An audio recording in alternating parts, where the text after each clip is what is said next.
ngasi mushroom thongage ko mushroom charage nge mushroom se koi na mitai de de koi boina de hai le bak maru mai na sumai hai na bani ko piket am da lupa kuntra pi ba piket mari ka pore ko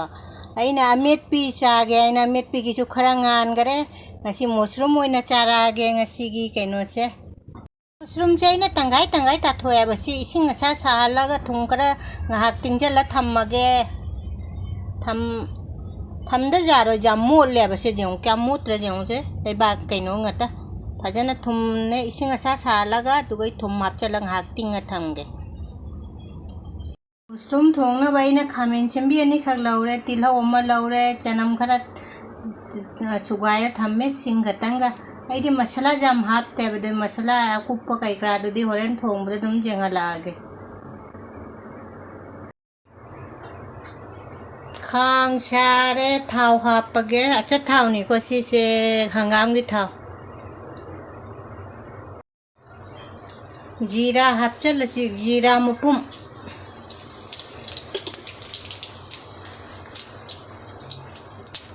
जीरा मुपुम से pro पोखाय रे तेजपत्ता मना हापगे दुगे ये तिलौ हापचल लगे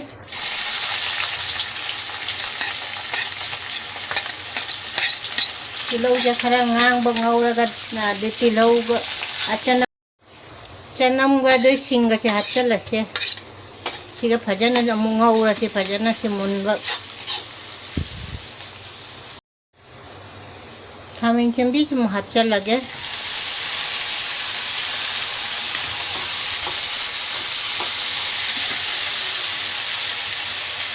तुम कतंग हापौगे खामिन चंबी से मुनना भाई थोना पत्थर ना बने हमें जब ये थम हापे ये मसाला स्लो हापचे को सीना फदिगो मकोब धनिया पाउडर जीरा मकोब जीरा पाउडर जायंगंग हल्दी पाउडर मोरोक मकोब मिर्ची पाउडर हापका फजना ngawra से मुन्ना बा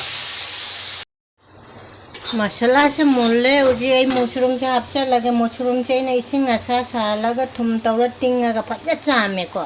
मरी मंगारा मशरूम से हापचा ले जो मशरूम से ngawra से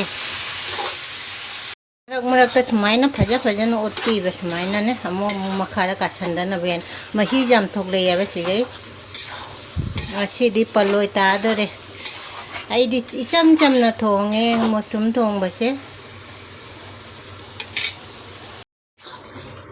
मुझे मुलक तोरे मशरूम थोंबसे लेबाग मरुम थोंबसे अखोय लेबाग मरुम हाय बने खोय बोयना देसे उयेन दे चरु उयेन को दुजम हाव बने बा पापा को तो मुझे गरम मसाला खतंग हापचन से गरम मसाला का हापगे गरम मसाला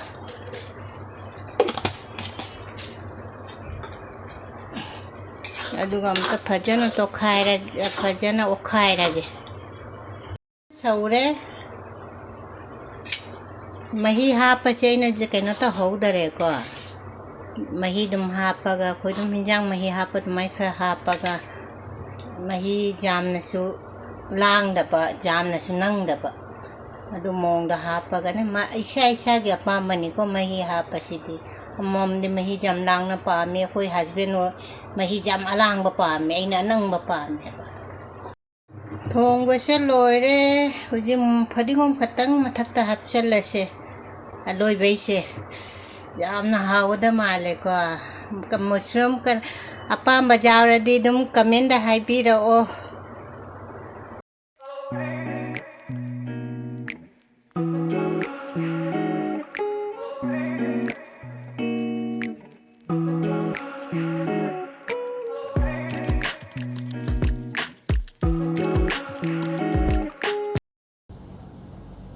Mayam punamak khoramjari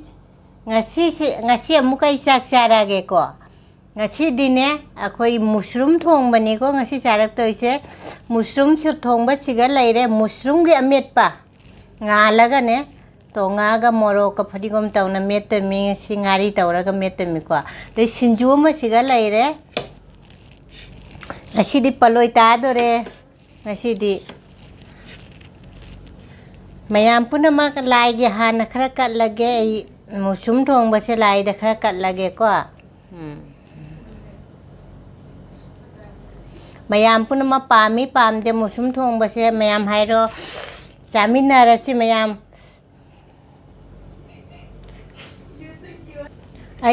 ꯑꯩꯁꯦ ꯍꯥꯏꯗꯤ ꯉꯔꯥꯡꯁꯦ ꯈꯔ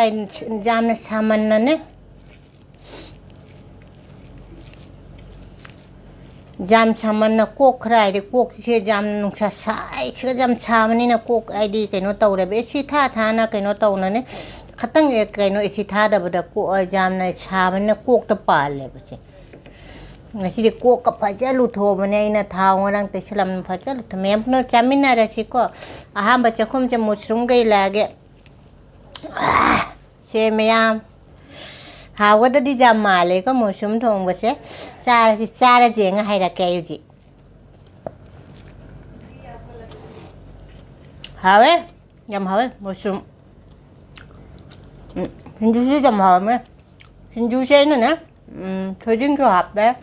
ꯅꯨꯡꯁꯨꯛꯁꯨ ꯁꯨꯔ ꯀꯩꯅꯣꯗ ꯇꯛꯑ ꯍꯥꯞꯄꯤ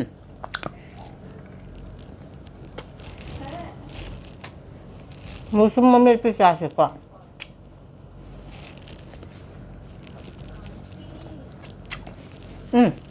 ꯌꯥꯝ ꯍꯥꯎꯋꯤꯅꯦ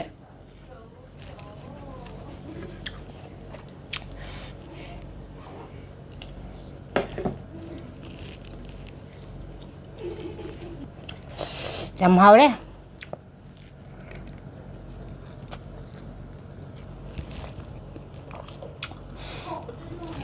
ꯃꯨꯁꯔꯨꯝ ꯑꯃꯦꯠꯄꯤ ꯌꯥꯝ ꯍꯥꯎꯋꯦ ꯌꯥꯝ ꯍꯥꯎꯋꯦ ꯍꯧꯖꯤꯛꯁꯨ ꯄꯣꯂꯣ ꯆꯥꯏ ꯃꯨꯁꯔꯨꯝ ꯊꯣꯡꯕ ꯌꯥꯝ ꯍꯥꯎꯋꯦ ꯑꯩ ꯏꯆꯝ ꯆꯝꯅ ꯑꯗꯨꯝ ꯊꯣꯡꯕꯅꯦꯀꯣ ꯑꯩꯁꯦ ꯑꯂꯨꯒ ꯌꯥꯎꯗꯦ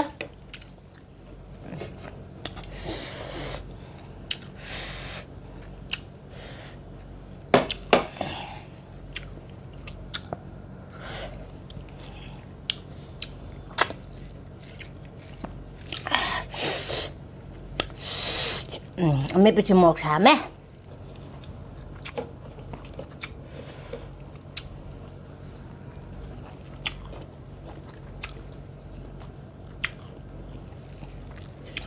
ꯃꯣꯔꯣꯛ ꯁꯥꯇꯛ ꯇꯧꯅ ꯌꯥꯝ ꯆꯥꯅꯔꯤꯕ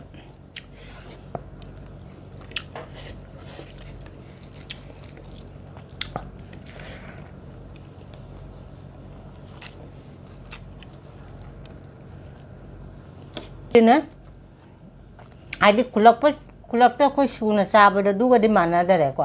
ꯈꯨꯜꯂꯛꯇꯅ ꯃꯆꯜ ꯄꯨꯝꯅꯃꯛ ꯁꯨꯏꯗꯅ ꯂꯩ ꯈꯥꯃꯦꯟ ꯇꯣꯅꯤꯡꯈꯣꯛ ꯂꯣꯏ ꯄꯨꯝꯅꯃꯛ ꯍꯥꯞꯄꯒ ꯁꯨꯕꯅꯤ ꯑꯗꯨꯅ ꯃꯍꯥꯎ ꯑꯃ ꯑꯣꯏꯈ꯭ꯔꯦꯀꯣ ꯑꯗꯨ ꯉꯁꯤꯁꯦ ꯑꯗꯨꯝ ꯆꯥꯕꯗꯗꯤ ꯌꯥꯏꯀꯣ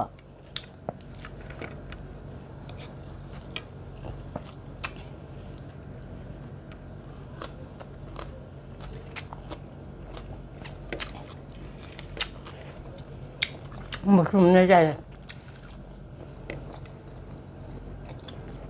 ꯌꯥꯝ ꯍꯥꯎꯋꯦ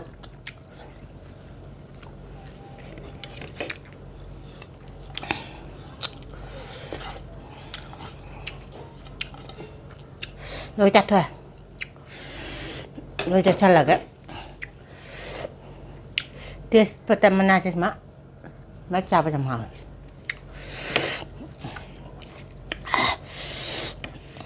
ꯀꯩꯅꯣꯁꯤꯁꯨ ꯃꯣꯔꯣꯛ ꯁꯥꯝꯃꯦ ꯀꯩꯅꯣꯁꯦ ꯁꯤꯡꯖꯨꯁꯤꯁꯨ ꯈꯨꯠꯁꯥ ꯑꯃ ꯑꯣꯏꯔꯝꯃꯦ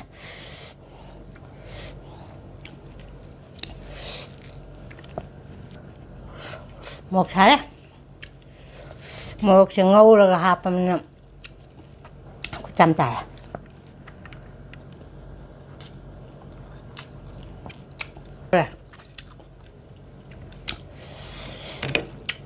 ꯃꯌꯥꯝ ꯃꯨꯁꯔꯨꯝ ꯄꯥꯝꯕ꯭ꯔꯥ ꯄꯥꯝꯗꯦ ꯍꯥꯏꯁꯦ ꯑꯗꯨꯝ ꯀꯃꯦꯟꯗ ꯍꯥꯏꯕꯤꯔꯛꯑꯣ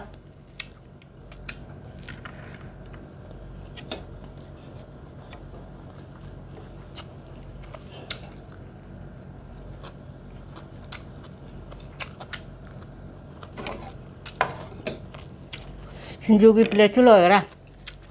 잘해 잘해. 하우스 하우래.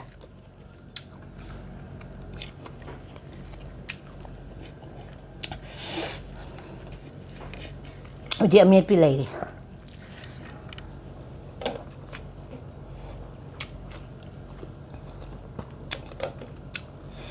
мет바. 무슨 몇 짜남 때 정점 하왜?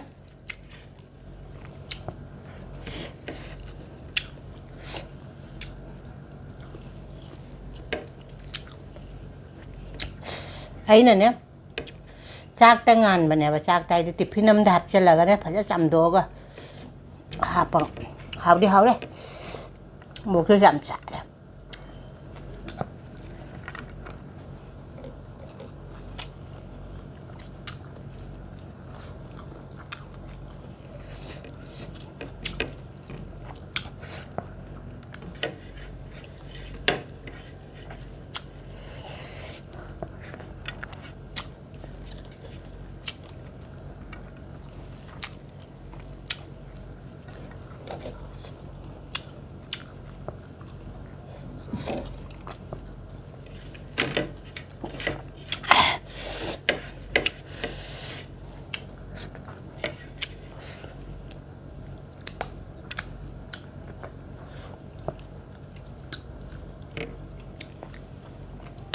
rồi sẽ là một số mâm trà rồi